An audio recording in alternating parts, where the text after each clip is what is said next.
अंदर गड़बड़ की और ऊपर से जो हदायत आती थी उनको किस तरह से इम्प्लीमेंट किया गया, जो हमारी एक एक लाख की लीड थी किस तरह से उसको शिकस्त में बदला गया। मैं जब कौमी असम्बली के इजलास में गया हूँ, इसी तरह से आसन साहब ने अपना सूबाई असम्बली का इजलास जब अटेंड किया है तो वहाँ पे नून लीग वालों की बॉडी लैंग्वेज साफ नज़र आ रही थी। वो खौफज़दा उनकी बॉडी लैंग्वेज है, उनको सच्चाई का पता है।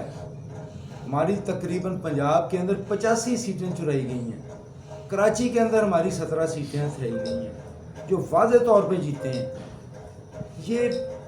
ये अगर ऐसा ही इलेक्शन कराना था तो सीधी तरह से कह देते जी कि हमने ये एक लिस्ट शाया कर देते कि ये फलां लोग हैं वो हमारी तरफ से कामयाब हैं। जिस तरह से किसी ज़माने में रेफरेंडम हुआ था, ज़ियाउल हक का रेफरेंडम हुआ था, फिर मुशर्रफ का रेफरेंडम हुआ था और उसके नताइज भी आपको पता है कि किस तरह से मरतब हुए थे। तो ये उस तरह का ये कर देते। लेकिन ये जो सीटें जीती हैं तहरीक इंसाफ ने, ये अवाम के मैंडेट को, ये चंद सीटें हम जीत पाए हैं, लेकिन उन चंद सीटों के जीतने के बाद फिर इलेक्शन कमीशन का जो रवैया है पाकिस्तान तहरीक इंसाफ से वही बायस्ड है, वही एक ऐसी सोच के साथ वो करते हैं कि वो पूरी कौम को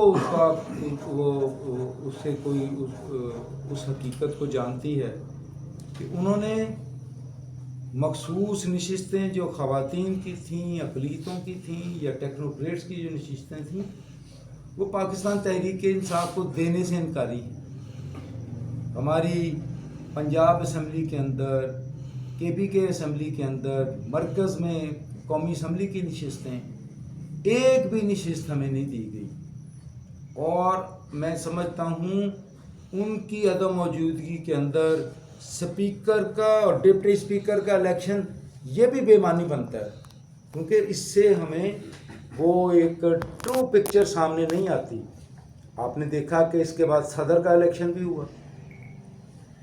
सदर के इलेक्शन के अंदर जनाब जरदारी साहब पाकिस्तान के सदर मुंतखब किए गए हैं, लेकिन जो हाउस ही नामुकम्मल है उसके नतीजे के ऊपर हम ये सदारती इलेक्शन ये भी एक तरह से बेमानी बन जाता है। इसी तरह से सेनेट की नशिस्तें थीं जो इस्लामाबाद से जो हमारे सेनेटर जो बनने थे, यानी हर काम के अंदर आप कौमी असम्बली के, मैं एक सेमिनार में गया जो जमात इस्लामी वालों ने ऑर्गेनाइज़ किया था, उसमें शौकत सिद्दीकी साहब जस्टिस रिटायर्ड थे, मुशाहिद हुसैन सैयद साहब थे जो नून लीग के सेनेटर हैं। उन्होंने कहा कि PTI को उसका मैंडेट दें, आपने उसका मैंडेट चुराया। उसके अंदर पिंड आर्ट के अहमद बिलाल महबूब साहब थे।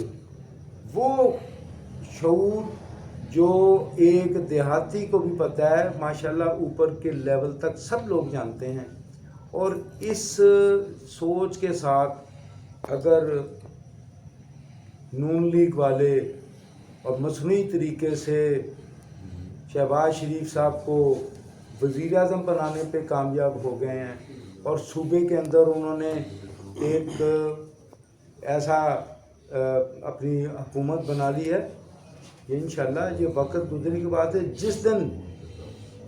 जिस दिन अदालतों से इंसाफ का काम शुरू हुआ, ये इंशाल्लाह बिल्कुल ये साफ़ हो जाएंगी। मैं आपको ये बताता हूँ कि बेशुमार ऐसी सीटें हैं कि पाकिस्तान तहरीक इंसाफ के उम्मीदवार 70 हज़ार वोटों से जीते हैं और उनको चंद सौ वोटों से हराया गया। ये दुनिया की तारीख का एक ऐसा बदतरीन इलेक्शन था।